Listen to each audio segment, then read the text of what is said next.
केन्द्रापड़ा जिला अंतर्गत कंतिया मठ परिसर मध्य सन्थ अरखित दास महापुरुषों पुण्य महाप्रणय तिथि महा आडंबर सहकारे पालित हो जाइछि।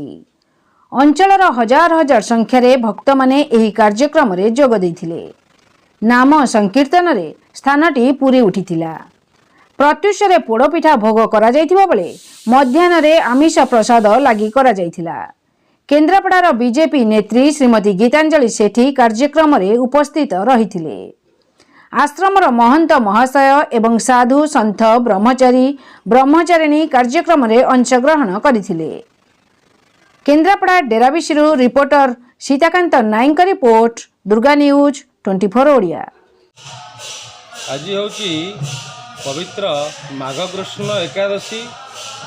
माघ कृष्ण एकादशी रे ये महापुरुष मध्य कंतिया मठ पीठ महापुरुषंकर गुरु होचंदी अर्खित दास। आज गुरु अर्खित दासंकर ब्रह्मलीन दिवस तेणु सेठी लक्षाधिक यात्री आज सेठी पोड़पिठा भोग हुए। लक्षाधिक यात्री आज हुए से शिष्यों पीठ रे प्राय हजार हजार भक्त सकाळू राति पर्यंत हजार हजार भक्त यात्री गतागत होती। चतुर्पार्श्व 100-150 खंड गाँव पोड़पिठा आसे ये महापुरुषों पीठ में भोग लगे। प्रसाद व्यवस्था थाए तेणु शह शह यात्री आज केन्द्रापड़ा जिलार जो कंतिया मठ गोटे अन्यतम प्रसिद्ध जगह आपण से महंत हिसाब से दीर्घ वर्ष धरी रोचंती कौन केन्द्रापड़ा जिलावासी को वार्ता रखिए? निश्चिंत महापुरुषों जन्मस्थान केन्द्रापड़ा। हाँ, केन्द्रापड़ा हूँ पढ़ाट टाउन रे महापुरुषों जन्मस्थान।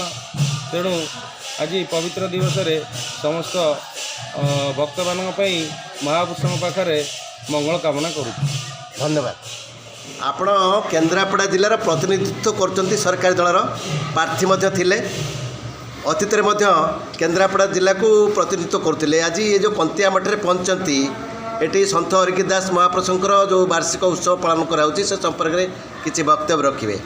हाँ, आज गोटे पवित्र दिन जहाँ समस्ते गुंफा एकादशी भाव में पालन कर प्राय अरखित दासंकर आज तांकर प्रसिद्ध उत्सवर दिन कंतिया मठ ठारे बाबा अरखित दासंकर ये वार्षिक उत्सव पालन कराउछि। एठारे हजार हजार भक्त ए अंचल पहुँचती एवं आज दिन में पोड़पिठा भोग हुए। से भोग ये लगे होची। भक्त मैंने प्रसाद सेवन करती, नाम यज्ञ हुए, संकीर्तन हुए। ये बहुत आनंद मिले। गोटे पवित्र तीर्थ स्थान कहले अत्युक्ति हम नहीं। ये अंचल समस्तंकर ये तीर्थ स्थान अति प्रसिद्ध एवं आम समस्तंकर गोटे गर्व गौरव स्थान ये। धन्यवाद।